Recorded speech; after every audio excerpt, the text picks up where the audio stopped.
আজকে বরোদা মাল্টিমিডিয়া বিজ্ঞান কলেজ কর্তৃক আয়োজিত 2024 একাদশ নবীকরণ অনুষ্ঠানে উপস্থিত আছেন অত্র প্রতিষ্ঠানের প্রতিষ্ঠাতা চেয়ারম্যান মহোদয় এবং উপস্থিত আছেন দৈনিক বরোদার কার্যনির্বাহী সম্পাদক তাসলিমা ইসলাম রাখা ম্যাম এবং উপস্থিত আছেন বরোদা মাল্টিমিডিয়া স্কুল অ্যান্ড কলেজের অধ্যক্ষ স্যার, উপস্থিত আছেন উপাধ্যক্ষ ম্যাম এবং আমার সামনে উপস্থিত আমার কলেজ শাখার প্রাণপ্রিয় শিক্ষক শিক্ষিকা মণ্ডলী, সবাইকে জানাই আমার সালাম, আসসালামু আলাইকুম ওয়া রাহমাতুল্লাহি ওয়া বারাকাতুহু। এবং হিন্দুদেরকে জানাই আদাব এবং অন্যান্য জাতির প্রতি রইল আমার আন্তরিক শুভেচ্ছা ও অভিনন্দন। আজকে আমার বক্তব্যের শুরুতে আমার কর্তৃপক্ষ মহোদয়কে আমি ধন্যবাদ না দিয়ে পারলাম না, কারণ Baroda multimedia school and college প্রতিষ্ঠা হওয়ার পর একাদশ নবীনবরণ শুধু একাদশ নবীনদেরকে ঘিরে উদযাপিত হতো।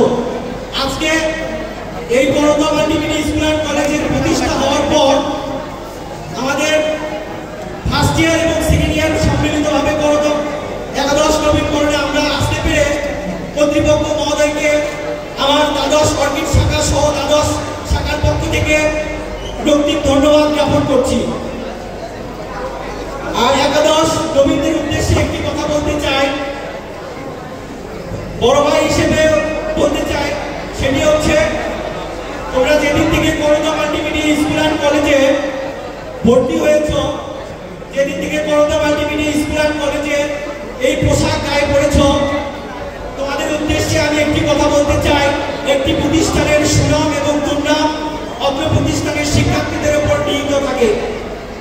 তাই আমরা যদি ভালো কাজ করি আমাদের প্রতিষ্ঠানের সুনাম, আমরা যদি খারাপ কাজ করি আমাদের প্রতিষ্ঠানের দুর্নাম। আমরা এই প্রতিষ্ঠানের পোশাক পরে বাইরে এমন কোনো অশোভনীয় আচরণ করবো না, বা বাইরের কেউ আমাদের প্রতিষ্ঠানের প্রতি আঙ্গুল তুলে বলতে পারে যে এটি বরোদা মাল্টিমিডিয়া স্কুল অ্যান্ড কলেজের শিক্ষার্থী। তাই এই উদাত্ত আহ্বান আজকের এই নবীনবরণ অনুষ্ঠানে তোমাদের প্রতি রাখতে চাই। আর একটি কথা আমার উদাহরণ হিসেবে তোমাদেরকে বলতে চাই, সময়কে কাজে না লাগালে তা কি হয়। আমি যখন ফার্স্ট ইয়ারে ছিলাম, আমি যে খুব ভালো ছাত্র ছিলাম সেটাও নয়। যখন এই কলেজে যখন পড়েছি, যখন পিটেস্ট পরীক্ষা বা বিভিন্ন পরীক্ষা আসতো, যখন স্যার ম্যাডামরা আমাদেরকে পড়াশোনা করাতো কিন্তু আমরা ঠিক মতো পড়ি নাই, তখন নিজেকে মনে হচ্ছিল আসলে কি বাবা মাকে ঠকাচ্ছি নাকি নিজে ঠকাচ্ছি।